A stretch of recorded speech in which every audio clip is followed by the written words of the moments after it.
Sa ngalan ng Ama at ng Anak at ng Espiritu Santo, Amen. sumainyo ang Panginoon. At sumayo rin. Upang tayo maging marapat na gumanap sa banal na pagdiriwang na ito, isipin muna natin sumandali ang ating mga nagagawang mga pagkakasala at mga pagkukulang at ihingin natin ito ng awa at patawad sa Diyos.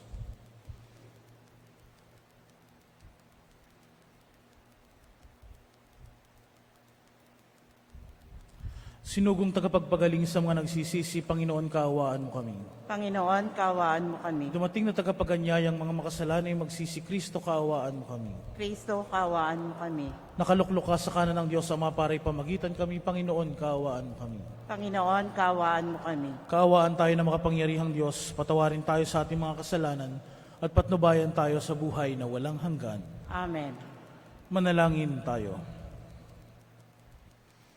Panginoong Hesukristo, ipakita mo ang iyong lakas sa iyong pagparito upang sa nagbabantang panganib dahil sa aming pagsuway, kami marapatin mong hanguin, pakundangan sa iyong paglingap, at kami pagindapatin mong palayain, pakundangan sa iyong pagliligtas, kasama ng Ama at Espiritu Santo, magpasawalang hanggan. Amen. Ang lahat po ay magsiupo.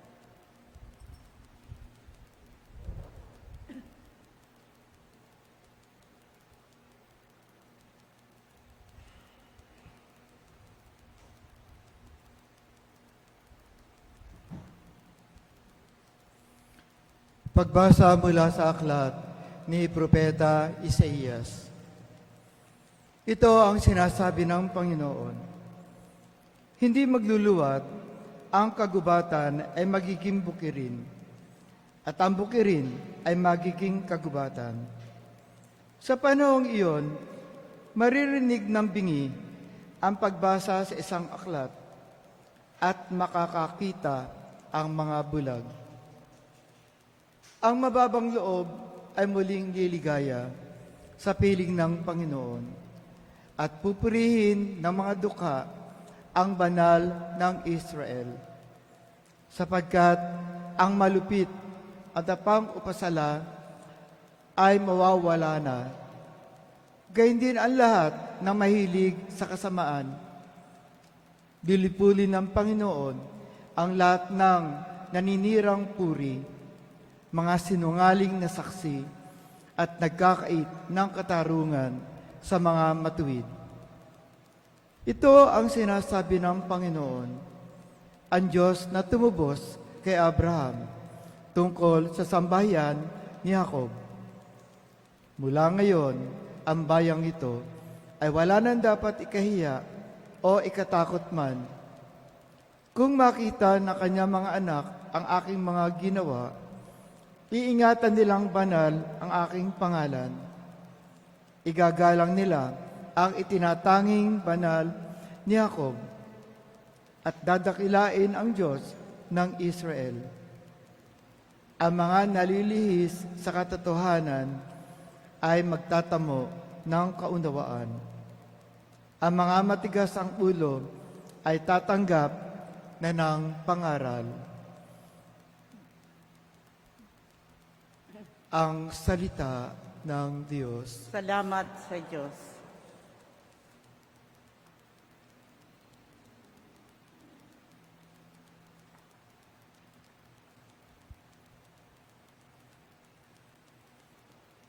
Panginoon, aking tanglaw, siya'y aking kaligtasan. Panginooy, aking tanglaw, siya'y aking kaligtasan. Tanglaw ko'y ang poon, aking kaligtasan. Kaya walang takot ako kanino man. Sa mga panganib kanyang iingatan, kaya naman ako'y walang agam-agam. Panginooy, aking tanglaw, siya'y aking kaligtasan. Isang bagay lamang ang aking mithiin, isang bagay itong sa poon hiniling. Ang ako'y lumagi sa banal na templo, upang kagandahan niya ay mamamasdan ko, at yaong patnubay niya ay matamo. Panginooy, aking tanglaw, siya'y aking kaligtasan. Ako'y nananalig na bago mamatay, masasaksihan ko ang iyong kabutihan, na igagawad mo sa mga hinirang. Sa Panginoong Diyos tayo'y magtiwala, ating patatagin ang paniniwala, tayo ay umasa sa Kanyang kalinga.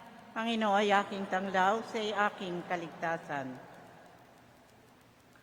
Ang lahat po ay magsitayo.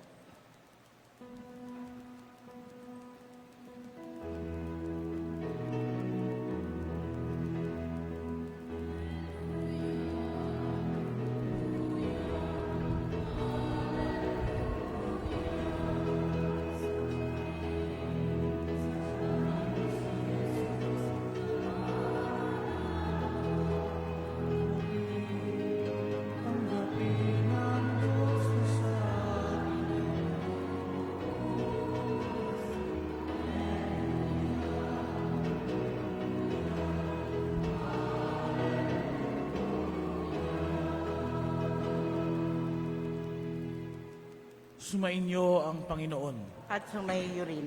Ang mabuting balita ng Panginoon ayon kay San Mateo. Papuri sa iyo, Panginoon. Noong panahong iyon, pag-alis ni Jesus sa lugar na iyon, sinundan-sundan siya ng dalawang lalaking bulag. Sumisigaw sila na ang wika, "Anak ni David, mahabag kayo sa amin." Pagpasok ni Jesus sa bahay, lumapit sa kanya ang mga bulag. Tinanong sila ni Jesus, "Naniniwala ba kayo na magagawa ko ito?" "Opo, Panginoon," sagot nila.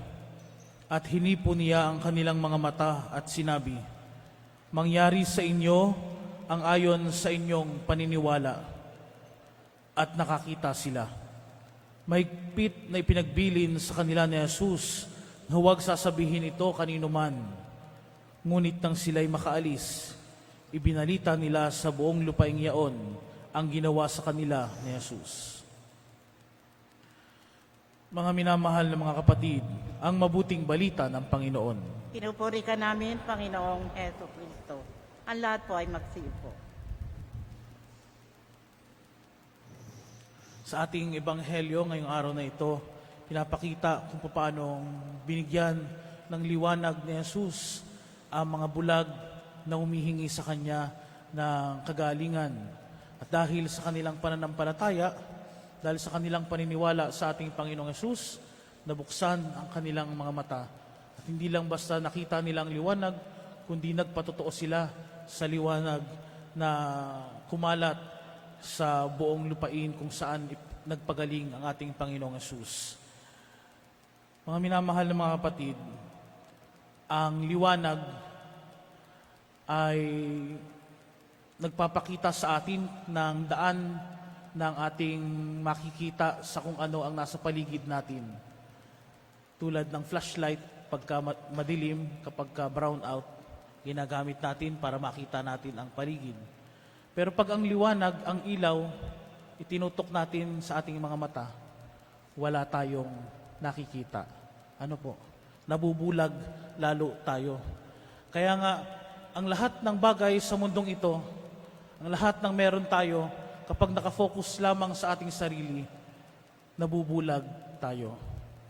Hindi man tayo tulad ng mga bulag na ito, na pisikal na bulag, tayo naman ay nabubulag sa kung ano-anong mga bagay dito sa mundo na nakakalimutan natin, na hindi natin nakikita ang tunay na liwanag ng ating Panginoong Jesucristo. Ang tunay na liwanag na ibinibigay sa atin tungo sa buhay na walang hanggan.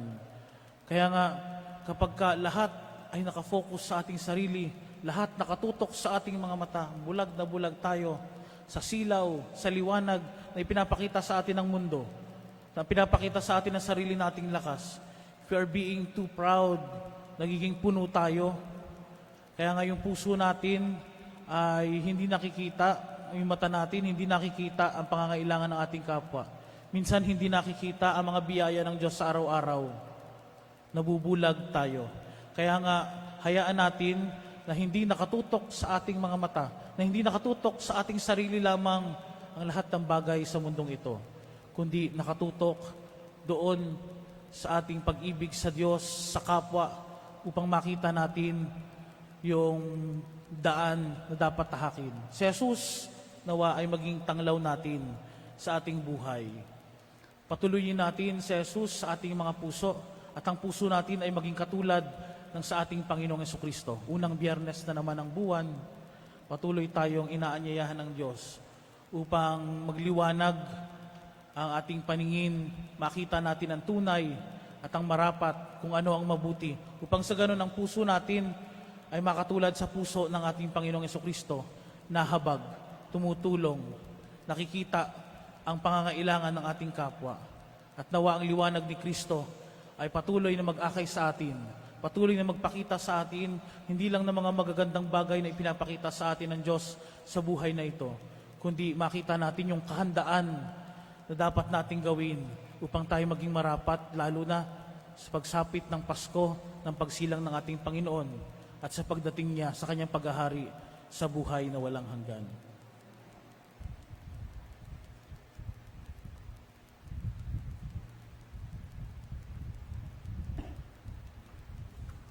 Magsitayo po ang lahat.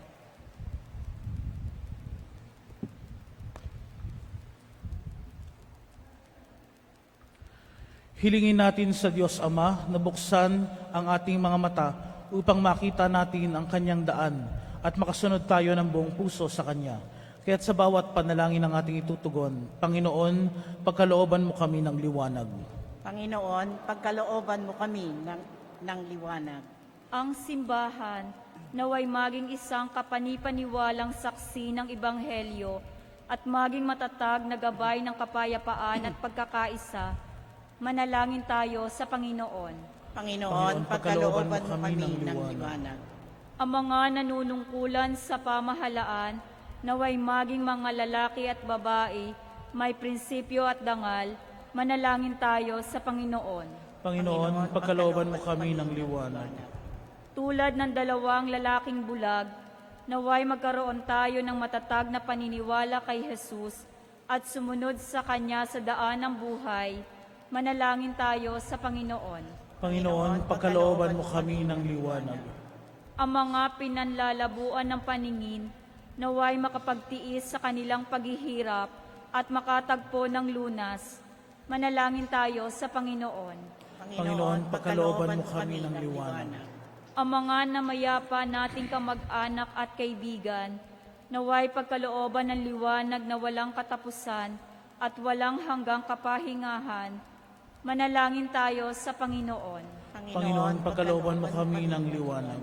At sa saglit na katahimikan, ating itaas sa Diyos ang ating mga personal na kahilingan at intensyon.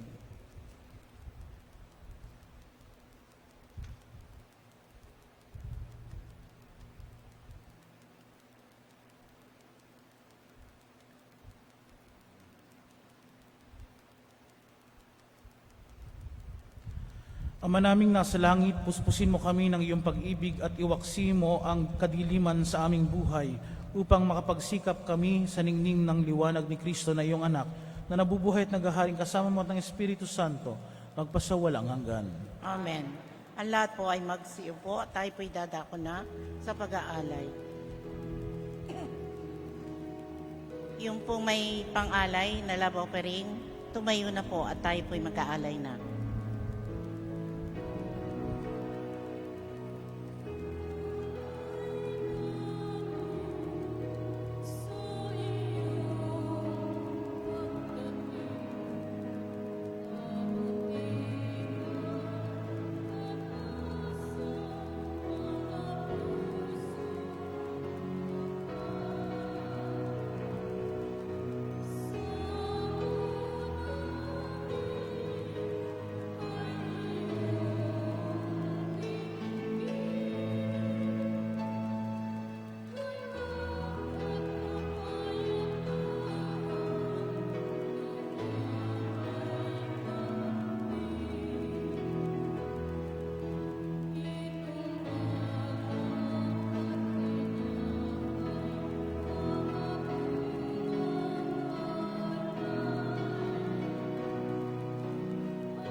Magsitayo po ang lahat.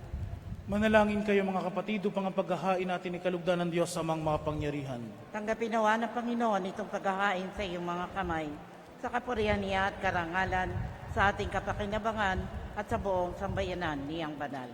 Ama naming lumikha, kalugdan mo ang aming mga panalangin at alay sa anumang kakulangan ng aming abang nakayanan. Naway ang pag-ibig mo ang magbigay kapupunan sa pamagitan ni Jesucristo kasama ng Espiritu Santo magpasawalang hanggan. Amen. Sumainyo ang Panginoon. At sumaiyo rin. Itaas sa Diyos ang inyong puso at diwa. Itinaasa namin sa Panginoon. Pasalamatan natin ang Panginoong ating Diyos. Marapat na siya ay pasalamatan. Ama naming makapangyarihan, tunay ang marapat na ikaw ay aming pasalamatan sa pamagitan ng Jesucristo na aming Panginoon. Siya ay isinugo mo upang matupad ang iyong magandang balak para sa lahat. Hindi niya ikinahiyang mamuhay ng mahirap upang mapakisamahan niya kaming matapat. Siya ay naging hindi na iba sa amin upang maitampok niya kami sa iyong piling. Sa kanyang lantarang muling pagdating, ang pakikisama niya ay puspusang magniningning at ang pangako niyang kapanapanabik ay inaasahan naming lubos na makakamit. Kaya kaisa ng mga anghel na nagsisiawit ng papuri sa iyo nang walang humpay sa kalangitan, kami nagbubunyi sa iyong kadakilaan.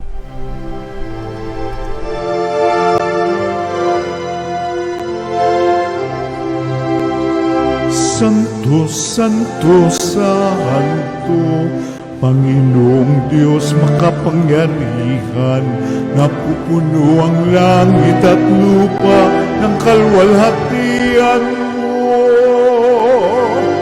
Hosana sa kaitaasan, pinagpalang na paririto sa ngalan ng Panginoon. Hosana sa kaitaasan.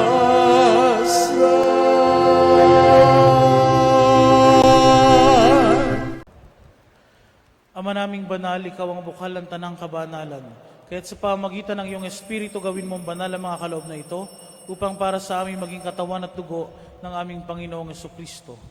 Bago niya pinagtiis ang kusang loob na maging handog, hinawakan niya ang tinapay, pinasalamatan kaniya, pinaghati-hati niya iyon, iniabot sa kanyang mga alagad at sinabi, "Tanggapin ninyong lahat ito at kanin. Ito ang aking katawan na iahandog para sa inyo."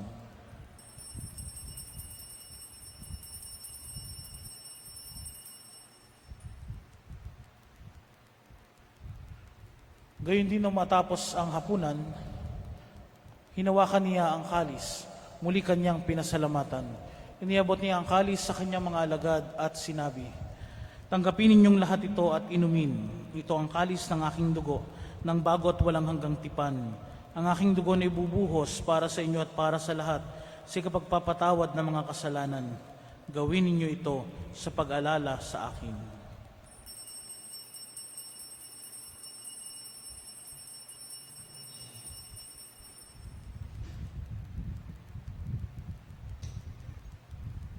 Ipagbunyi natin ang misteryo ng pananampalataya.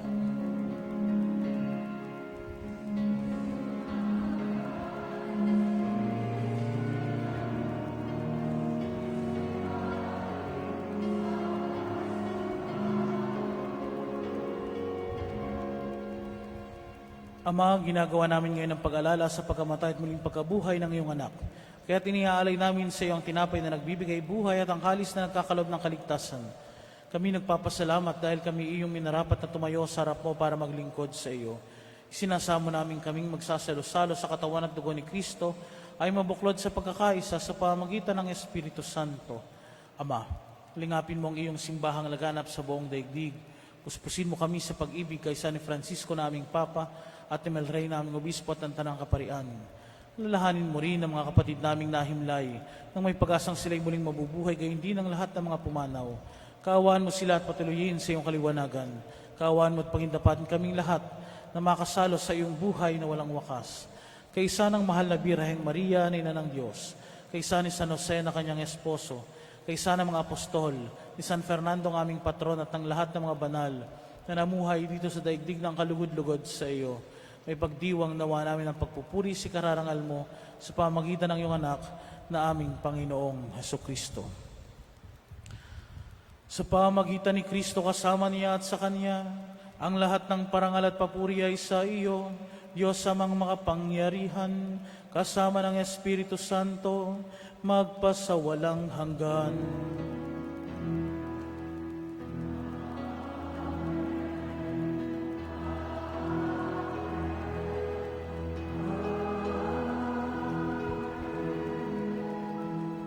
Magsitayo po ang lahat. Sa tagubilin ng mga nakagagaling na utos sa turo na Jesus na Panginoon natin at Diyos, ipahayag natin ang lakas loob.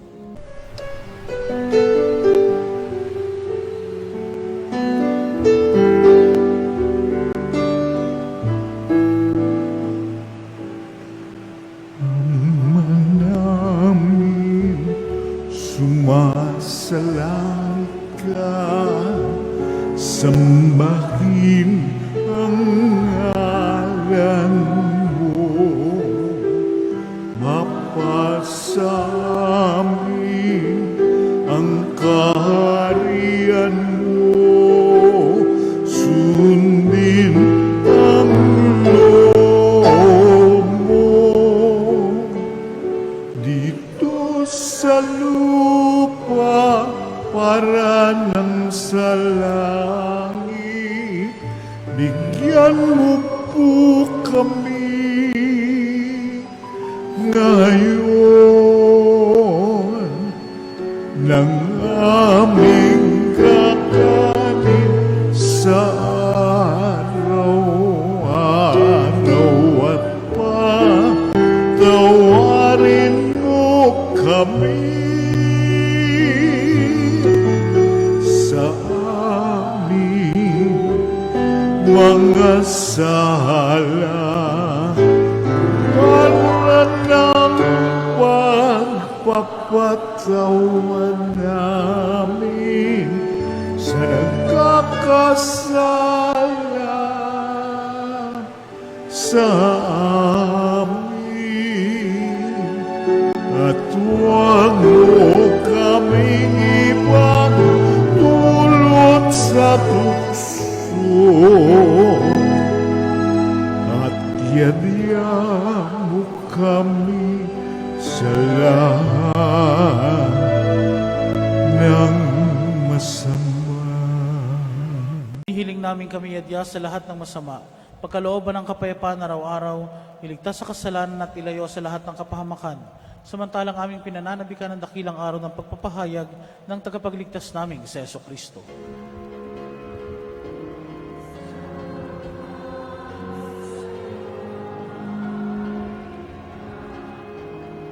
Kapangyarihan at kabuhian, ngayon at magpakailanman, ngayon at magpakailanman.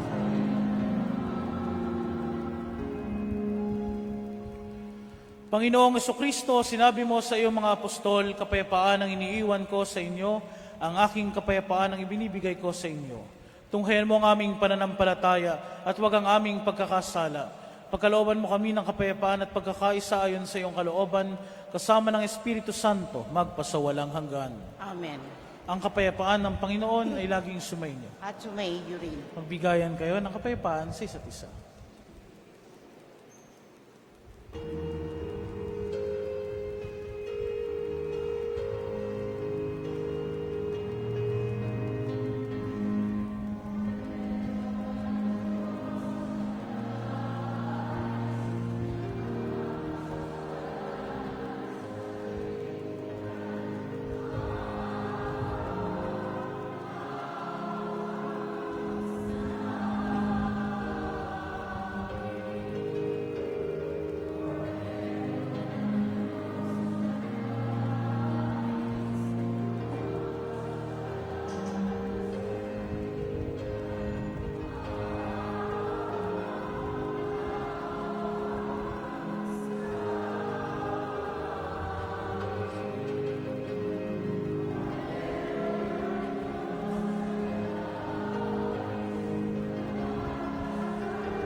Ang lahat po ay magsiluhod.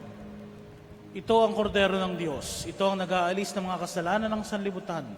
Mapalad ang mga inanyayahan sa kanyang piging. Panginoon, hindi ako karapat-dapat na magpatuloy sa iyo. Ngunit sa isang salita mo lamang ay gagaling na ako.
Ang ating pong second collection ay para po sa Anawin.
Magsitayo na po ang lahat.